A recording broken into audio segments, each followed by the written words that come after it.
Danny Dyer, and this is the Real Football Factories International. I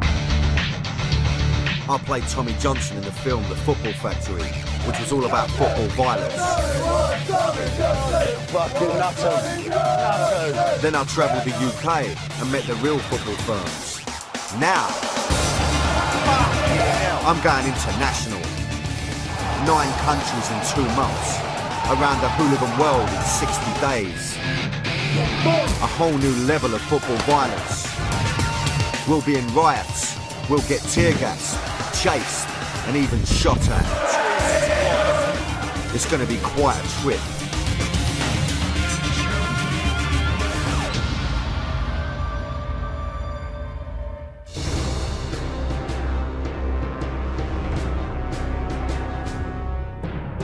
Welcome to the International Football Factories. For this show, I'm sampling the explosive cauldron of Italian football.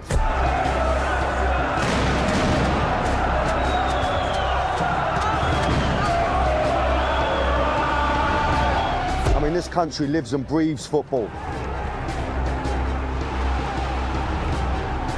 They talk about it with the same passion as a fine wine or a finer woman.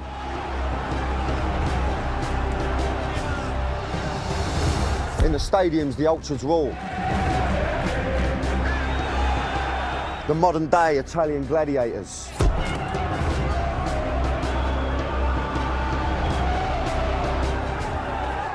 Welcome to Italy.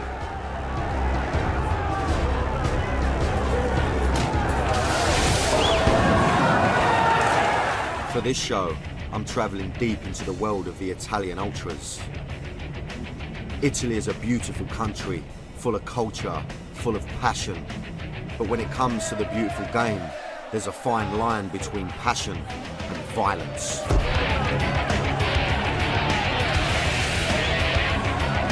And I'm going to find out why. How can such a beautiful place like this be a stage for such mayhem? My trip will take me to Turin, where I'll meet the Juventus ultras. They've hated English firms since more than 30 of their fans died in one of the worst football disasters the world has ever seen. I'll also head to the capital, Rome, where I'll go to the world-famous Rome derby. Lazio v Roma in the modern-day Colosseum.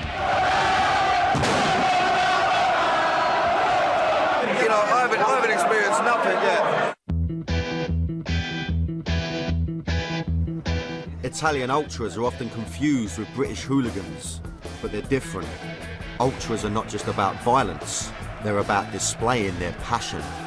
What they call the choreography, a combination of banners, flares, smoke effects, is just absolutely stunning. It is opera, and it's why I hope the ultras never die.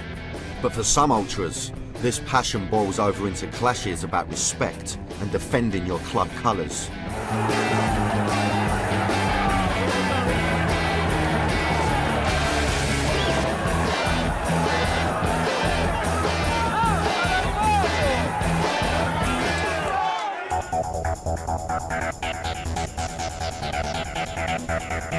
I've flown into Rome a few days before the derby between Roma and Lazio.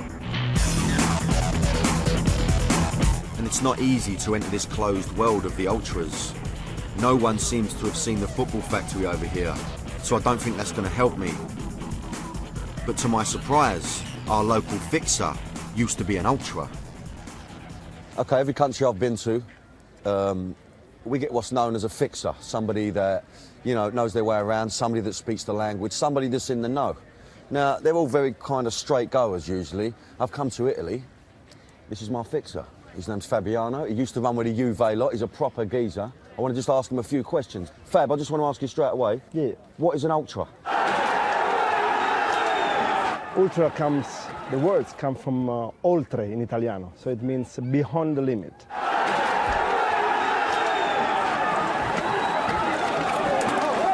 But an ultra goes always beyond the limit. Ultimately, it's about passion. Passion, strong, deep, and insane passion. Okay. You're not insane, you're not ultra if you're not insane. How important is violence and aggression for the ultras, you know?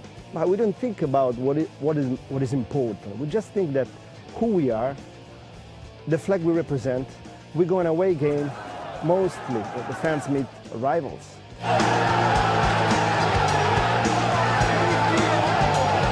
Rarely, comparing to English hooligans, they give an appointment. Because the hate is so strong.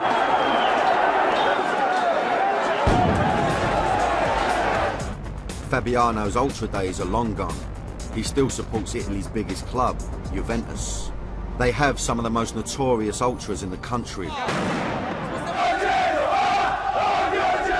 The Rome derby is still a few days away, so I'm on my way to Turin to meet them. Don't go away, because next up, I come face to face with raw ultra passion.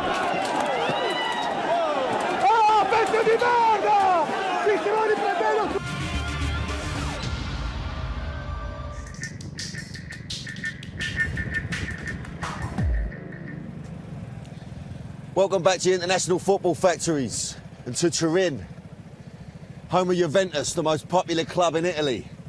In these parts, the historic club's known as the Old Lady, but I'm here to meet the top boys, and as you all know by now, I'm more interested in what happens off the pitch. Let's have it, me old son. Let's have it.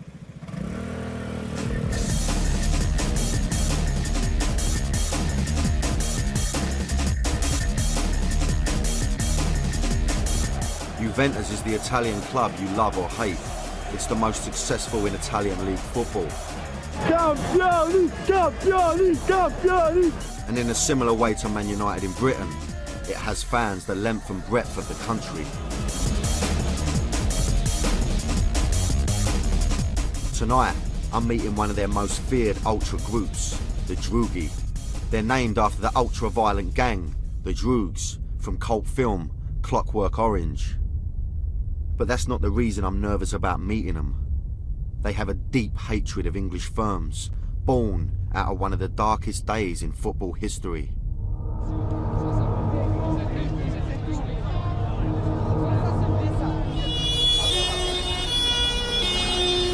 Heysel was one of the worst football disasters the world has ever seen. 39 people died, 32 of them Italian Juventus fans. The tragedy took place during the 1985 European Cup final between Juventus and English club Liverpool, held in the Heysel Stadium in Belgium. Missiles had earlier been thrown between rival fans, and about an hour before kick-off, a group of Liverpool fans charged across the terraces. Juventus fans retreated, causing a wall to collapse, and innocent people died. A UEFA official present at the game blamed Liverpool fans for the violence, but Liverpool fans have always criticised poor organisation within the stadium. There was never an official inquiry into the causes of the disaster. English clubs were banned from Europe for 5 years, and Italy's ultras can't forget.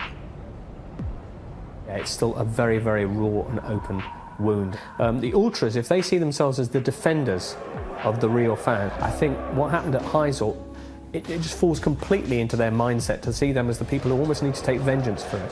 And I think the fact that the innocents, the civilians almost, got killed that time, there's always going to be huge bitterness, and I think for a long time a desire for revenge.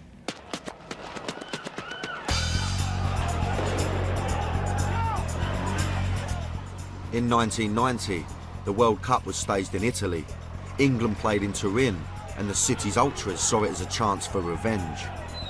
The trouble came almost exclusively from gangs of Italian youths out to avenge the Heysel Stadium disaster.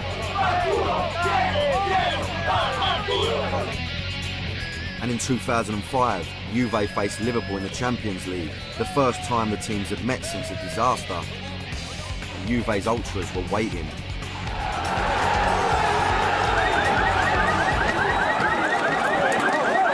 The police struggled to keep the ultras away from Liverpool's travelling fans.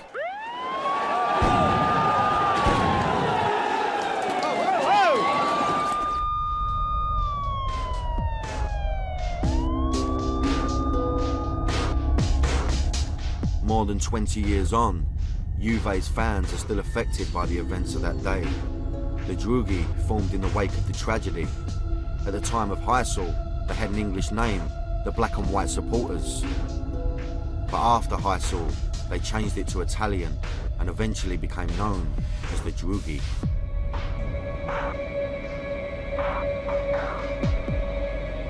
Now, I'm a bit worried, I've got to say. I know these are real hardcore, you know, these are fanatics of the highest level. I know that, you know, we all know about the past, the Heysel disaster. You know, their supporters, they lost a lot of lives. That was down to, you know, that was down to a football match with an English club.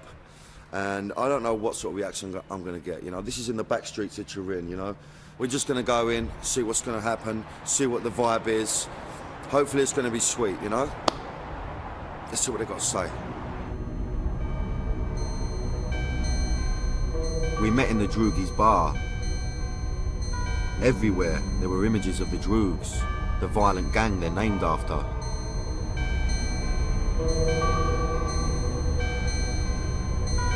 And as an Englishman, I didn't exactly get a warm welcome. But three guys agreed to talk to me. I met Mimo, one of the Drughi leaders, Fabio, the group's organizer, and their translator, Christian. What does it mean to be a Drughi ultra? What does it mean to you? Cosa significa essere Drughi? Essere Drughi vuol dire essere gente tosta, gente a posto, gente regolare, vuol dire essere ultra, gente che non ha paura di nessuno e di niente, e quando dico niente, niente, e ce ne sbattiamo il cazzo di tutti, ok? Ok, it's on me in here, it's on me. The Drughi revel in being hated throughout Italy. We are against everybody. First of all, we are no alliance. We are alone. No, you know the song, we are alone, we are alone. Yeah. Against everybody. We have no friend. No friend. Juventus were relegated from Serie A in 2006 after the club was found guilty in a match-fixing scandal that rocked Italian football. They were stuck in Serie B and stripped of the championship title they won that year. Okay, I want to ask you, obviously Juventus, big club. How did it feel this season being in Serie B? How was that for you as a big club? Sì, certamente noi abbiamo, i nemici sono cambiati ma non tutti, perché comunque noi in Serie B abbiamo trovato dei nemici di vecchia data, quindi con qualsiasi campo noi andiamo c'è odio verso di noi. Certi campi sono più caldi, altri meno. Genoa e Napoli in assoluto sono i campi dove comunque c'è più odio nei nostri confronti. The Drughi filmed one of these hostile away trips to Genoa. Because they're usually in different divisions, it was the first time they'd played each other in more than 10 years. Forza Juve dai, forza Juve dai, vince ancora, vince ancora, vince ancora e non mollare mai.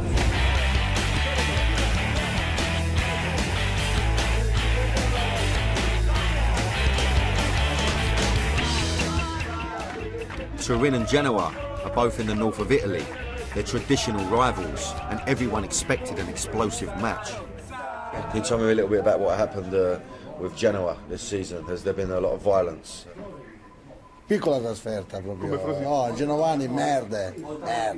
Polizia, più merde dei genovani, police, più merde.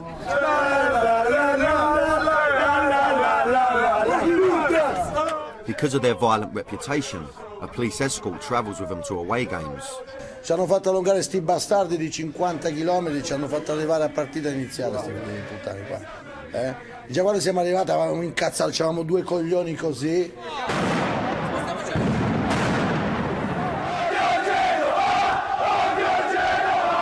Perché non ce la facevamo. Che cazzo ridi? Minchia ridi pure ti fa, minchia c'avevamo i coglioni che ce l'avevamo per terra ti fa. Eravamo già incazzati.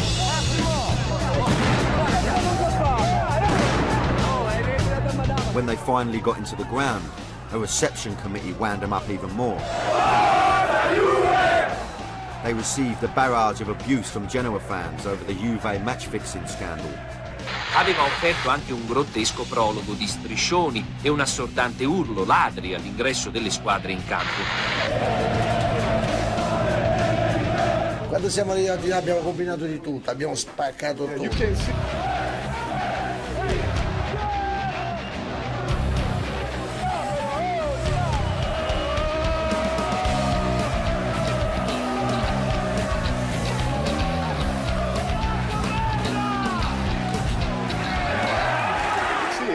Cazzo.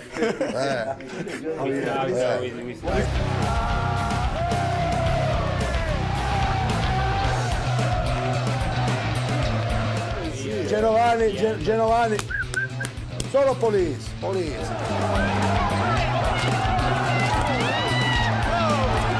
Pezzo di merda!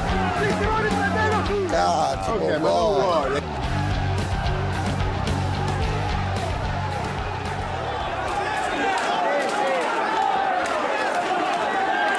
No, Genovani, io ti...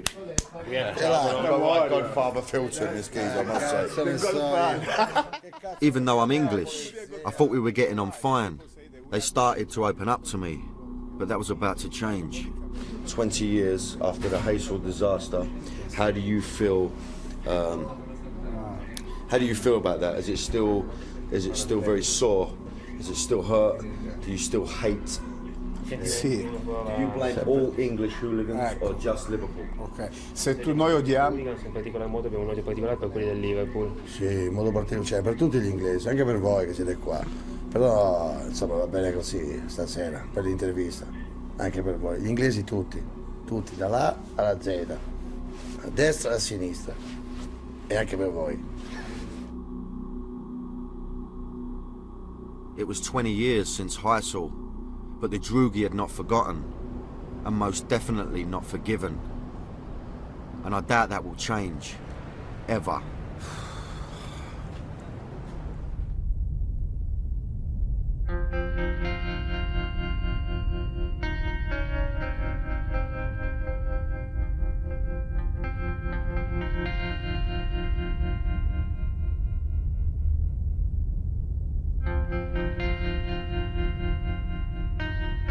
The next morning I left Turin, but is the Drugi's level of hatred and violence normal among Italian ultras?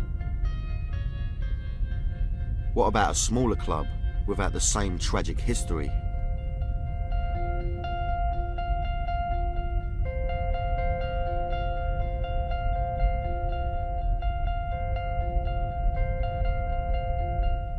Along the motorway from Turin is Bergamo, the home of Atalanta Football Club. Not a world-famous football club like Juventus, perhaps, but their ultras, Curva Nord, are infamous.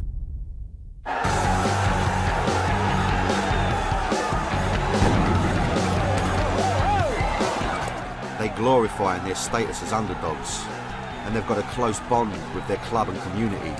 Their leader is this man, Boccia, a well-known face in the world of the ultras. Roma, Torino, Firenze sono tifoserie che alla fine tutte grandi, cioè noi vogliamo avere sempre problemi con questo. Noi vogliamo, se non ce li abbiamo, li cerchiamo noi i problemi. Noi ci stanno sul cazzo tutti. In contrast to Juve's nationwide fan base, Atalanta's ultras are very much anchored in the Bergamo community. Gli ultras sono portati a unire una città, sono portati, hanno il dovere di far capire qual è il senso vero di uno sport.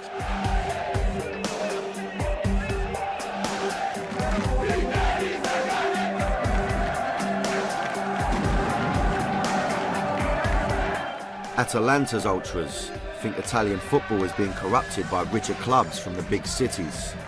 A number of Italian clubs were implicated in the 2006 match-fixing scandal, but only Juventus were relegated.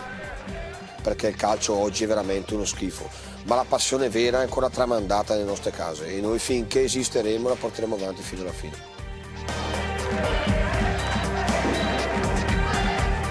But this passion can also result in terrifying football violence.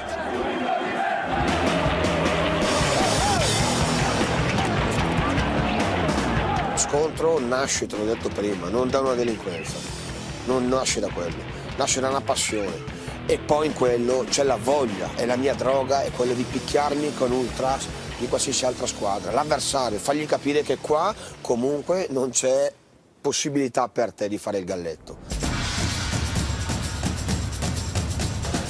Atalanta's ultras see themselves as an extended family, and their community comes together at a Curva Nord party.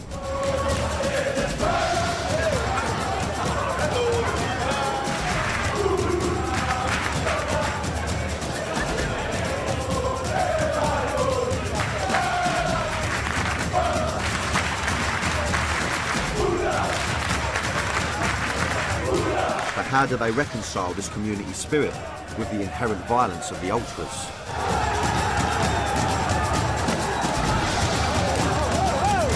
Anche se qualcuno lo contesta, e giustamente può contestarlo, noi ne siamo consapevoli benissimo di come può andare. Però noi, anche in questo caso, più dell'apice dello scontro, è la cosa più bella che noi possiamo avere, perché è una cosa dettata dal cuore, sempre. Italian ultras believe they represent the true heart of Italian football, that they're preserving something special in the game. And the capital, Rome, is home to one of the great rivalries in world football, where the ultras put on a show for the world to see.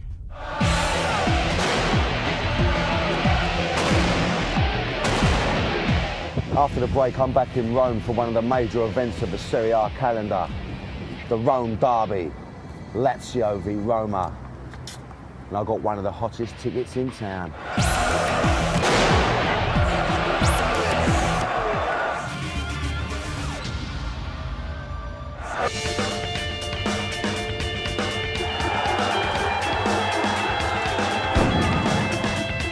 I'm in Rome, and it's derby day. Lazio v Roma, one of the biggest games in world football.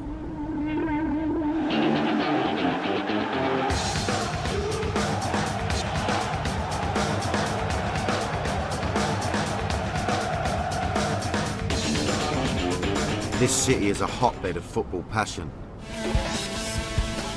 and its two major teams have a fierce and historic rivalry.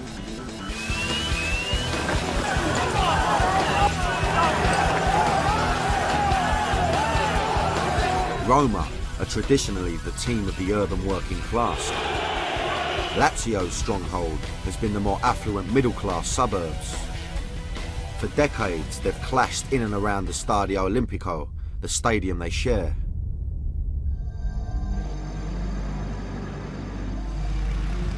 But before going to the game, I wanted to meet Lazio's ultras, the Irriducibili.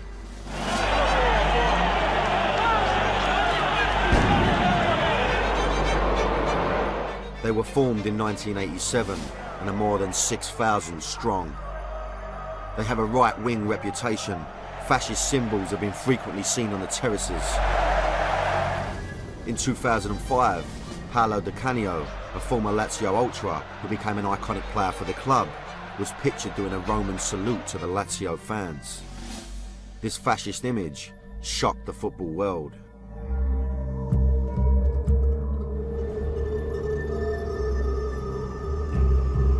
The Irriducibili are the most famous ultras in Italy because they're the most controversial, and it's not just because of their politics. They've become a brand, like Armani, Louis Vuitton.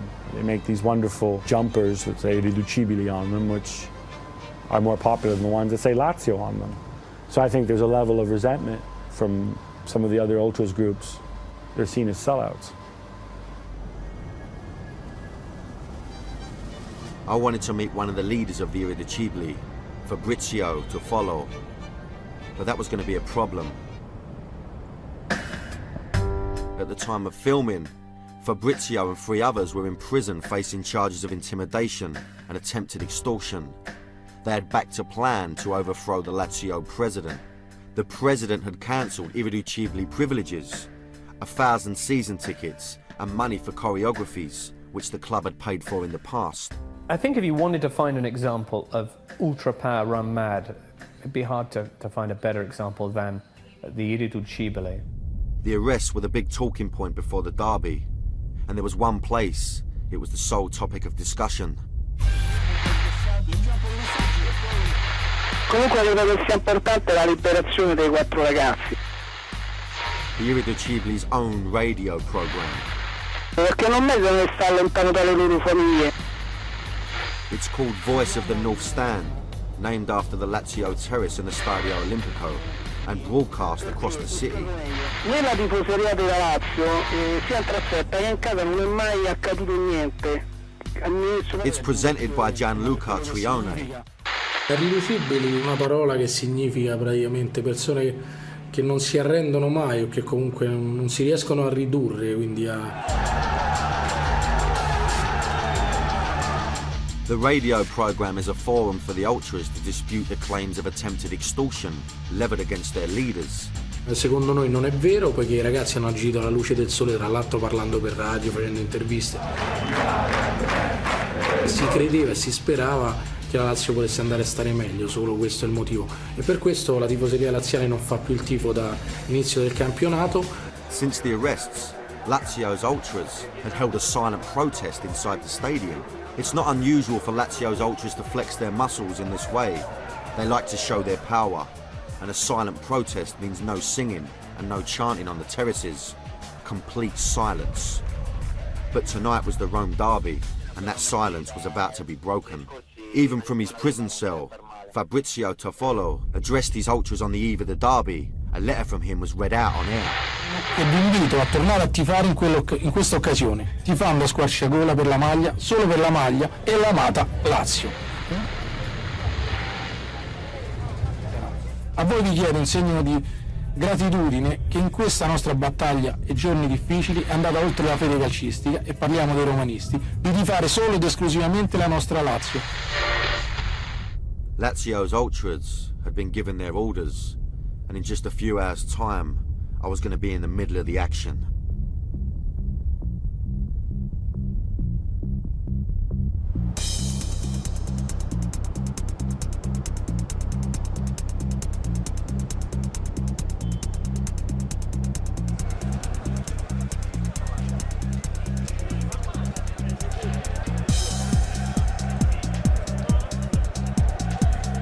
A couple of hours before kick-off, I headed for the ground.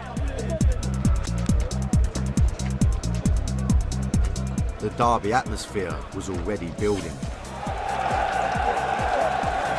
I'm about to experience something unique, something that's, you know, very special. I mean, I can't wait. This is something I've been looking forward to for a long time. Now, we're also going to try something a little bit different here, something a little bit mad, something we've never done in any other country. I'm going to try and keep this low. I'm going to start the first half with Roma, yeah? Get a taste for it. Then we're going to try and come out and run round to the other side, get in the Lazio end, experience the second half of Lazio. Now, this is like probably impossible. This is blagging at the highest level. But let me tell you something now. We're going to die trying. I cannot wait. Bring it on.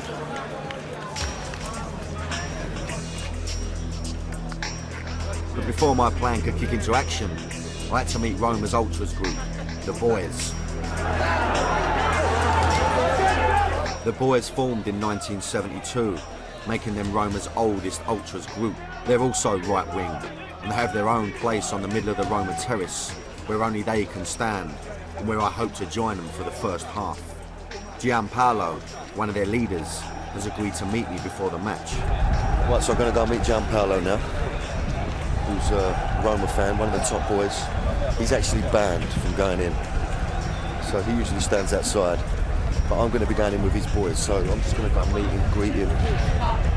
Just want to break a bit of ground with him, you know? I won't be telling him nothing about slipping around the other side, I can assure you of that.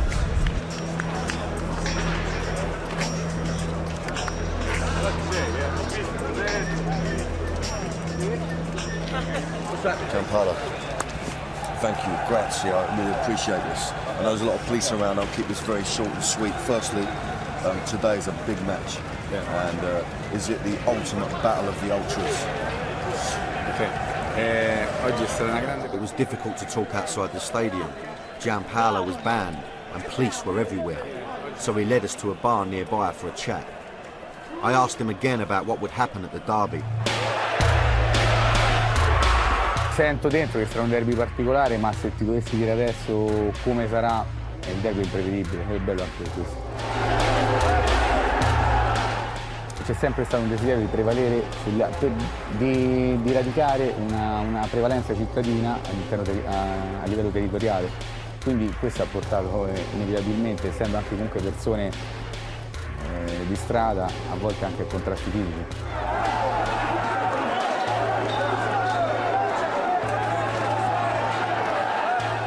Gianpaolo was banned after being arrested at the 2004 derby. Fights broke out with police and chaos erupted around the stadium. Ci furono all'esterno dello stadio violenti scontri e si sparse questa voce fondata, cioè la gente veramente ci credeva, di un ragazzo che era rimasto ucciso negli incidenti. The rumour was that a boy was run over by a police car. It turned out not to be true, but it led to an unprecedented situation. Roma captain Totti was told about the rumours sweeping the stadium. Both Roma and Lazio ultras wanted the game to be abandoned, and for safety reasons, it was. Quindi vennero ritirati gli striscioni, la partita venne sospesa, a seguito di questo nacquero violenti incidenti, poi la notizia si rivelò infondata, però io personalmente e parecchi altri ragazzi fummo arrestati per questa cosa. Violence continued late into the night.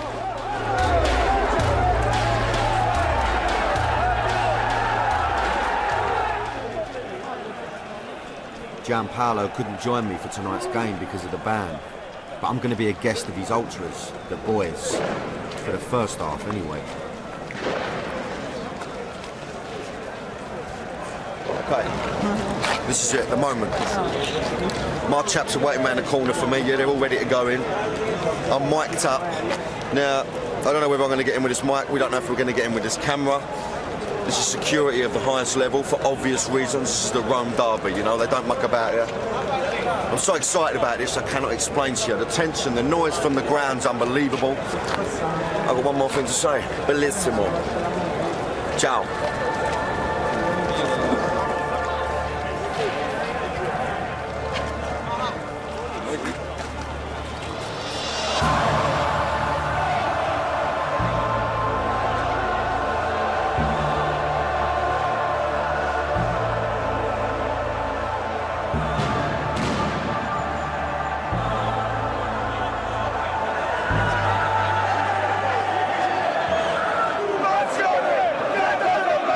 The minute I walked onto the stand, it was obvious the ultras were running the show. There was no sign of police or stewards.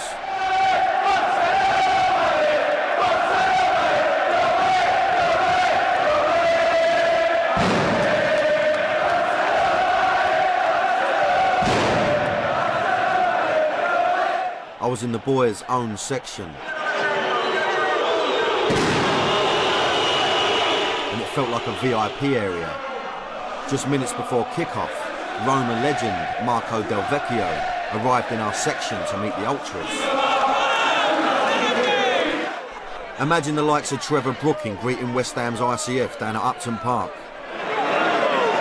Listen, I'm in with the top fellas here, man. This is proper exclusive, roped off kind of thing. We got a few dodgy looks as we walked in. I'm right round a few naughty people there. You know, I'm a bit didgy. I don't know who's around me. I'm a bit like, a few of them are not happy about it.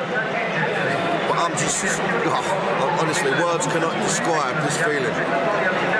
Honestly, this is powerful stuff.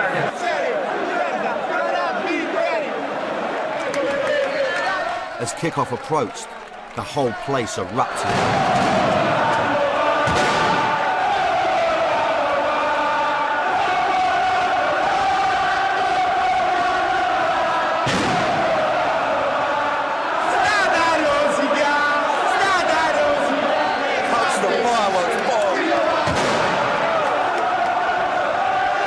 The stadium is home to both Roma and Lazio. Roma always have this end, called Curva Sud, and Lazio always stand on the opposite terrace, Curva Nord. As the Irriducibili leaders requested, their ultras came to life again for the derby. But Roma's end wasn't going to be outdone.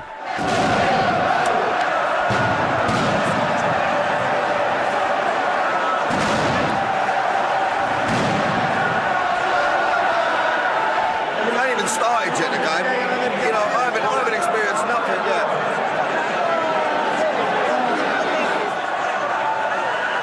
When the game finally began, I thought the stadium was going to explode.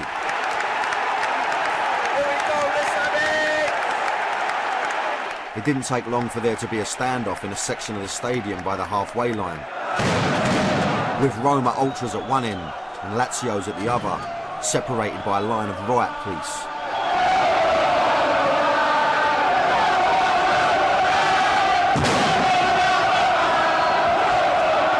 In the midst of all this chaos, there was actually a match being played on the pitch, and Lazio took a first half lead.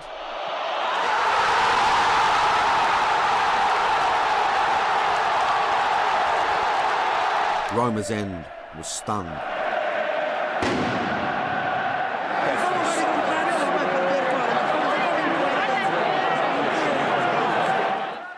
After the goal, there was more crowd trouble.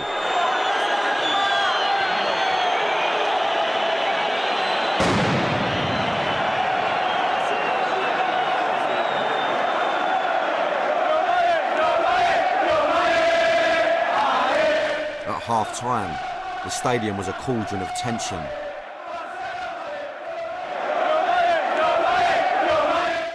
Now it was time for me to see the other side of this epic derby. I'd felt the passion of Roma's ultras. But how would Lazio's ultras receive me on their curva for the second half? And would I even make it through the gate?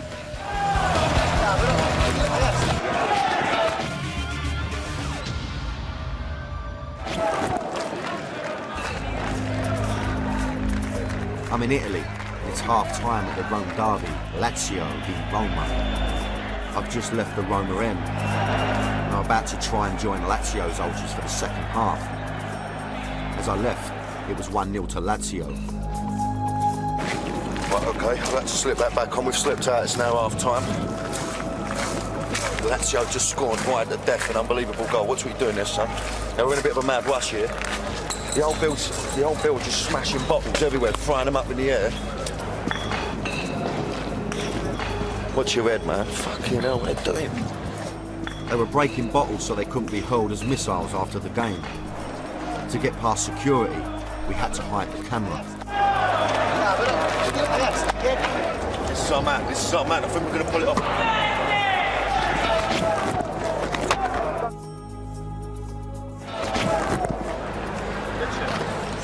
I feel a bit clicky, a bit paranoid. You don't know who's around you, man. You know, I feel a bit like some sort of snake, a bit two-faced coming out of there like that, and now I'm going, hey, look at the goal. For the second half, I joined Lazio's ultras, the Irriducibili. For the ultras, this derby was a major event. Their leader was in prison, and from his prison cell, he'd urged the ultras to put on a show for the world to see.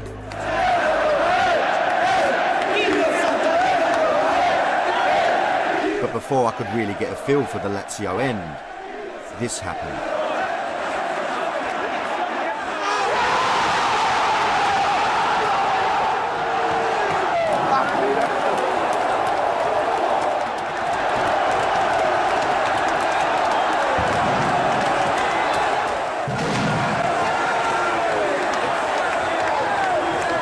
Roma's fans could only watch their rivals celebrate.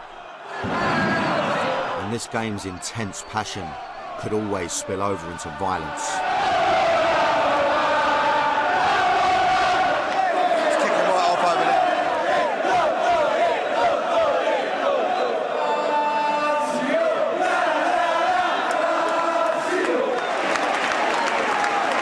Easily as intense over this side.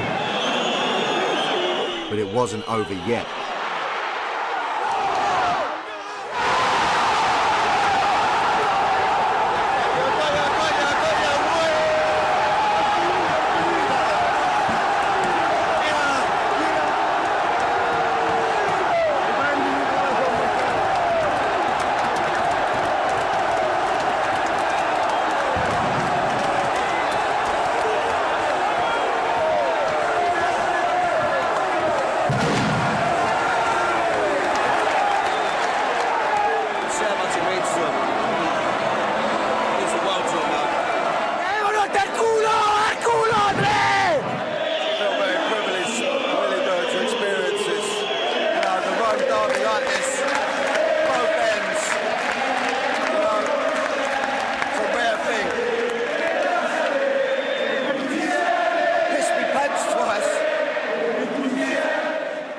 Lazio won 3-0.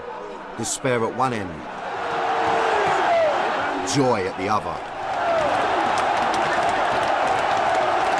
I've realised how important it is to these people, how they were celebrating. It was like every Christmas rolled into one, every birthday. I can't imagine how Roma are feeling. My heart goes out to you.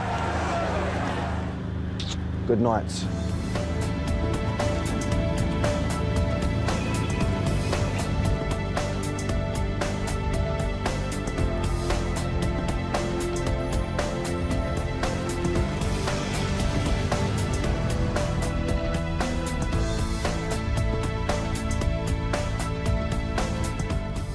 The next day I left Rome. The operatic passion of the derby has been unforgettable. But for how long will it be like this? Some say the very existence of the ultras is now under threat.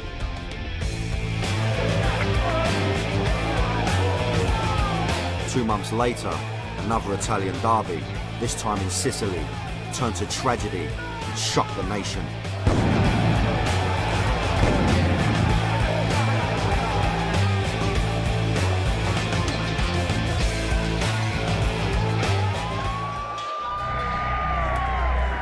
Policeman Filippo Riccitti was killed during clashes at a game between Catania and Palermo, and 62 other policemen were injured. The government immediately suspended all football games across Italy for a week, while they considered their next move. Certainly what the Italian authorities are trying to do is eradicate the ultras. They regard the ultras as the real problem in football, one of the real problems with football. And the Italian ultras regard themselves as, the last of the Mohicans, the last stronghold of the proper spirit of football. There's a battle, I guess. There are elements even of civil war in there.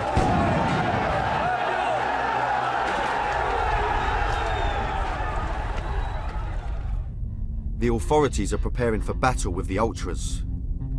Under new regulations, flares and fireworks have been banned at matches, and new stadia are planned, which are easier to police.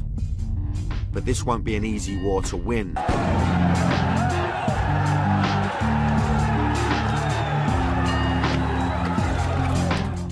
Just weeks after the Sicily tragedy, English fans felt the brunt of an Italian angry police when Man United faced Roma in the Champions League.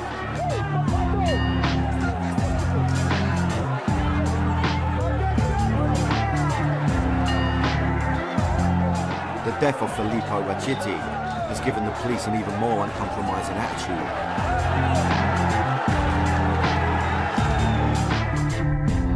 From what I've learnt on my trip, it's clear the ultras won't go down without a fight. They live and breathe this ultra passion. Cioè, si nasce, devi averlo dentro, non è che uno arriva la mattina e dice divento ultra. Quando uno ha ragione va avanti e non si ferma. Finché si ha questa mentalità noi non moriremo mai. Poi se qualcuno paga, ben venga anche il pagare, ma siamo consapevoli, non ce ne frega niente. Non è una moda fare l'ultras, non te lo dice il dottore alla mattina, è uno stile di vita.